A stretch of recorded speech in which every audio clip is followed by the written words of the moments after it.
Hey everybody, it's me, Aaron, and as is tradition, every January we always look back at the best stuff from video games from the previous year, and today we're kicking that off by talking about our favorite characters from 2019. Now, just to get a few ground rules out of the way, first off, these are just my opinions, let me know yours in the comments down below, but I will say I did listen to and consider other people's viewpoints when I was putting this list together, especially when I had to break a tie. Second ground rule, only one character per game, unless multiple characters go hand in hand with each other and feel inseparable.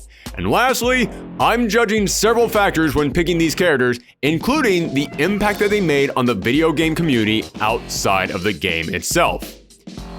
You'll see what I mean when we get to it. But before we get into number 10, let's do a quick rundown of the honorable mentions, because 2019 was such a good year for character-driven games that if I had the time, I could have made this a top 20 list.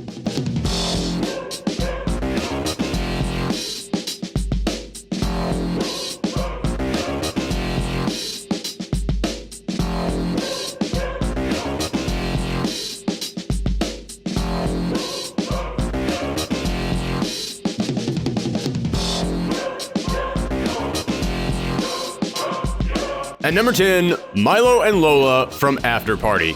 These two friends die soon after graduating from college and are immediately sent to hell, but with no idea of how they died or what they did that damned them to eternal torment. What gets them on this list is the trials that they have to go through, and I don't mean the metric ton of alcohol that they have to consume to outdrink the devil to win their freedom back. No, I mean they have to face their own personal demons. Quite literally in this case. The game stops constantly to explore their backstories and all the emotional damage that they have from their family, their school life, and even from each other. The game starts off with them fully believing that them being sent to hell must have been a huge mistake. I mean, they clearly didn't do anything to deserve going down here. Only after a journey of self-discovery to learn, wait, maybe I was a bad person? Is that possible? Take that and throw in some of the best dialogue of any game this year, and it pushes them easily into the top 10. Number 9, Terry Bogard. Alright, I know this might be an odd pick since Terry didn't even have a game come out this year and was merely a DLC fighter for Smash Bros. But if video game characters were companies, your stockbroker would have called you up this year in a blind panic screaming, "We have to buy up shares of Terry Bogard! He's bursting through the roof right now! We have to get in on this before it's too late!" There's two things great about Terry's inclusion in Smash. One is that longtime SNK and fighting game fans perked up at this announcement like they had for few other characters. But more importantly, it's because the magical thing about Smash's roster is that whenever a new character is added to it, it always makes people say, wait, who is that? They actually kind of look cool. I actually want to know more about them. And that's what really gets Terry up here. The fighting game community and the SNK fans are a die-hard audience, but they're kinda niche.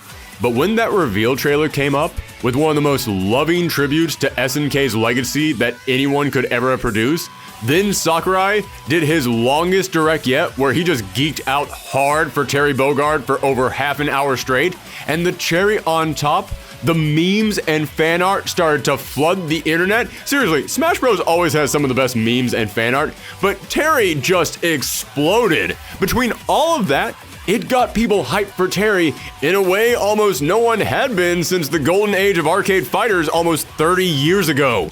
I saw so many people online saying, I had no idea who Terry Bogard was, but now I love the King of Fighters and Fatal Fury franchise. I have never picked up any of these games, and now I own multiple of them, and I love them. I saw comments like that popping up everywhere on the internet. So for having one of the best comebacks I've ever seen for a video game character, we have to salute the legendary Hungry Wolf of Southtown. And the fact that many of you out there who know what I'm talking about would have had no idea what that sentence meant a year ago proves my point. However, when you talk about a character breaking out and just exploding in popularity, making the entire world stand up and take notice, there was no game character this year who did that quite like the Goose from Untitled Goose Game. Remember what I said about how there would be some entries on this list who weren't here so much for what they did in the game itself, but for the impact they had on the gaming community? Yeah, I don't think anything can sum up what I'm talking about more than the Goose from Untitled Goose Game. On paper, the Goose is simple. He's a goose.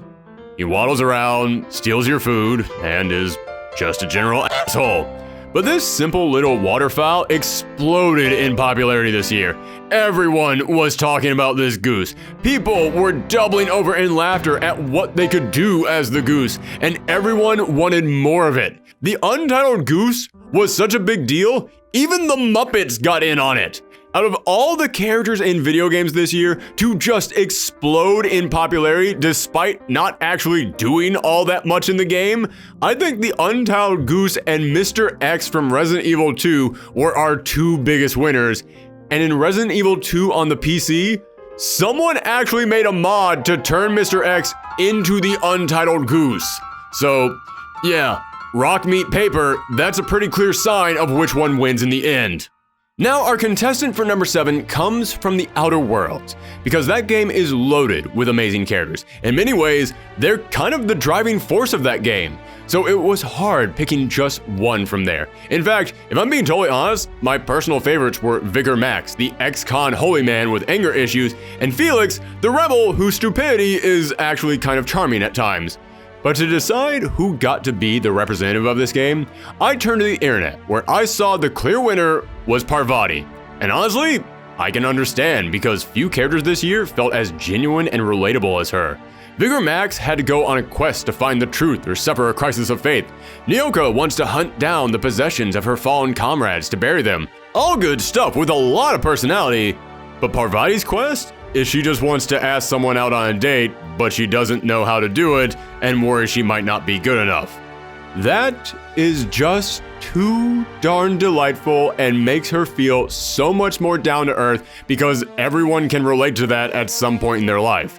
And the excellent performance from Ashley Burch gave her a whole other level of personality. There were lines she delivered that made her seem so confused that I just had to say, yep, I know that feeling. So I totally understand why Parvati is everyone's favorite, but in a game as good as The Outer Worlds, there really is no wrong answer to who is the best character.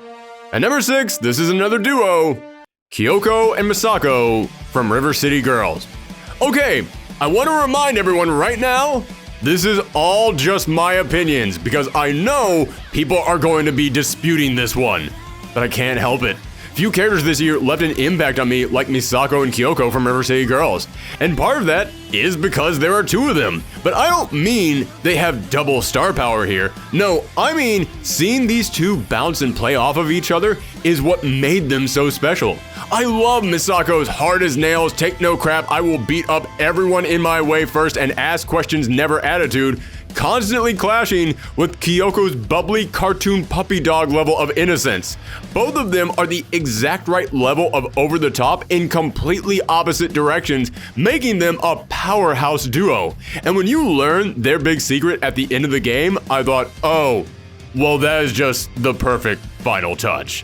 Yes, I know people are going to say they don't deserve to be on here, but if you ask me what character this year do you want to see return in more games, it's KYOKO and MISAKO. Come on, Arc Systems, put them in that BlazBlue crossover game already. I'll buy the season pass. And speaking of games that had multiple characters I had to pile together, at number 5 from Fire Emblem Three Houses, it's the Three House Leaders. I knew one of them had to be up here, but which one to choose was rough. My personal favorite is Claude, because while he comes off jokey and like the class clown, under that persona is probably the most mature and level head of any character in this game. He's a character who is dedicated to bringing about a brighter future where everyone can join together in peace. But then there's Dimitri, a young, upstanding, valiant noble who believes in fighting for a better tomorrow, until he is beaten down to the point of going mad, making him a wonderfully tragic figure. And then there's Edelgard, practically the villain of two of the game's campaigns, but when you play through her story, you see how complicated she is. That everything she is doing is to tear down a broken system to make sure no one suffers like she did. And honestly, no character this year stirred up debate like Edelgard. Do a quick YouTube search on her and you'll see a wall of videos asking, is Edelgard a villain? Did Edelgard do anything wrong? Why Edelgard is the best villain in the game? Why Edelgard is the best hero of the game? You know you create a complex character when it gets debates like that raging. So I turned to Twitter and I asked, which one deserves to be the representative for Fire Emblem Three Houses? Who is the best character? And it was a dead heat, with only a few points separating each of them. So you know what? This game lets you choose one of 3 paths, and thinking about how each path provides players with a character to get behind, yeah, I'm gonna do it. All 3 of them are at the number 5 spot. At number 4, Clifford Unger from Death Stranding. Warning, I will try to avoid any and all spoilers for this game, but that means I'm going to be super vague, and I'm sure someone out there will still see something in this video that they'll be upset with if they want to go into this game completely clean. So skip to this time here if you haven't played through Death Stranding and don't want to risk it. Cliff Unger appears to you throughout the game in flashbacks from the point of view of your BB, and he seems like just a normal guy. He loves his wife, cares about his kid. He actually has a lot of humanity to him that continues to grow the more with each of these flashbacks you see, and when you eventually learn about how he used to be a soldier but he was done with that, he now just wanted to be a family man, you could see that he had already gone on this big journey. He had fought for peace, and he now finally had it. However, and I won't say what it is because it isn't revealed until the end of the game, but something happened to Cliff. Something that broke him. And as our protagonist Sam is sucked into unknown vortexes that send him to the afterlife barrier of the beach, he has to face off with Cliff, who is now just a spirit of anger and vengeance. No heart, no compassion, just a need for revenge against the people who took his child from him. Seeing what Cliff was trying to be, what he wanted to leave behind so he could just become a father and a good husband, only to battle the broken shell that remained, made Cliff an amazingly tragic figure. And the way that that was introduced to us by cutting between the flashbacks that doled out tiny glimpses of him so that each time that we fought his spirit, we had more context and we knew more about what had happened to him, was a genius way to discover his character.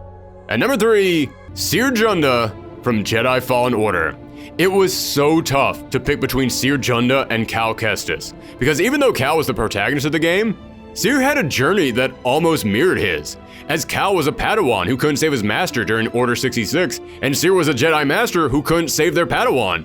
The two of them had to come together and learn how to work through their past in order to save the future of the Jedi. And even though we're following Cal all throughout this game, you can tell that CERE is going on her own journey as well. You can tell that she is suffering through all the same issues that Cal is suffering through, perhaps even more. In fact, this is kind of more her story than Cal's. She's the one who has the past connections to the Jedi and the places that Cal is going to. She's the one who has a deeper connection to the villains that Cal is going up against. I mean, I don't want to give EA ideas, but CERE is such a developed character that if they wanted to make some real easy money, they could sell us a DLC campaign where we just see what CERE was doing the entire time that Cal was out there running through the jungles, and it would probably be just as rich and developed as his story. But in the end, I could only pick one of them.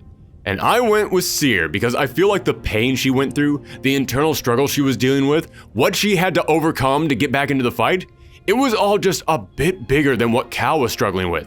And if you disagree with me, then hey, don't take my word for it. Take Cal's.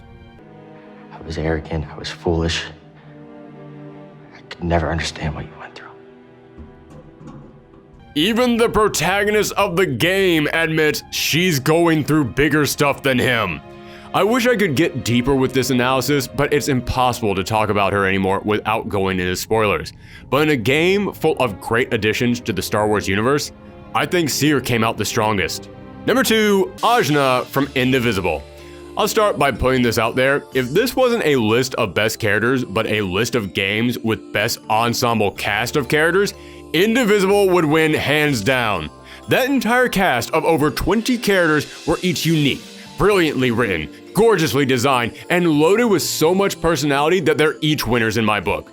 But the game's lead of AJNA comes off as the best character to me because when this game begins, she's got this hilariously exaggerated level of confidence and hard-headedness. Seeing her rush into situations with no plan outside of break everything was immensely enjoyable as we watched all the other characters tell her AJNA no, only for her to respond, AJNA yes. But as charming as she is in the beginning, what gets her all the way up to number 2? is how her brash, reckless behavior eventually came around and she had to see that her actions had consequences. She wasn't acting responsibly in the beginning of this game, and because of that, she was making many situations worse without even bothering to notice it. Once she has this awakening and she begins to understand what she has done to other people, she grows so much and ends up going on one of the deepest journeys of any character this year. But when it comes to the #1 contender, I feel like there's one character who took a little bit of what made all the other characters on this list work and merged them into one, all accompanied by the best theme song of the entire year, NERO from Devil May Cry 5. Characters like AJNA or CERE got on here because of the growth that they went through in their games, and characters like Dimitri or CLIFFORD got their spots because of how beaten down and broken their stories left them. But I think NERO captures both these elements in one package. Ever since the last game, NERO had to live with knowing that he couldn't save his girlfriend's brother, but he was able to move on and build a new life, only for a mysterious figure to show up one day and rip off his arm. This left him powerless, making him feel like dead weight when he was helpless to fight back against the demon Urizen, and he had to watch as his friends were swallowed up, knowing he failed to save them as well. NERO had to pick himself back up from this low point and fight his way all the way back up to Urizen, only to find out this wasn't your run-of-the-mill Demon King. It was Dante's brother Virgil, back from the dead, who NERO learned was actually his father. Yeah, a lot of characters on this list got beaten down by plot points and drama bombs this year, but it feels like NERO just got one pounding after another by this story. So NERO had to deal with all the emotional baggage still left over from the last game, only for every step of this story to hammer those feelings home harder. But throughout it all, he was able to find his inner strength. He was able to pull himself together and save the world by finally confronting his deadbeat demon dad. But it's not just the story of Devil May Cry 5 that gets him this high. It's that he finally stepped into the role as the protagonist of this series. Devil May Cry 4 tried to hand the role off to him, but not everyone was on board yet. But after this game, the entire video game community is almost unified in saying, yep, this is your franchise now. You are the devil that may or may not cry. And because of that, I feel like just like with Terry and the Untitled Goose, NERO's importance this year isn't just limited to what he actually did inside the game, but the fact that he now became the face of this franchise in the very year where this game was triumphantly declared to be back. People were legitimately hyped for NERO now. People wanted more of NERO. People wanted to see where his story would go next. And most importantly, yeah, okay, I'll just go ahead and repeat myself. That soundtrack is really good. Devil Trigger is a banger, folks.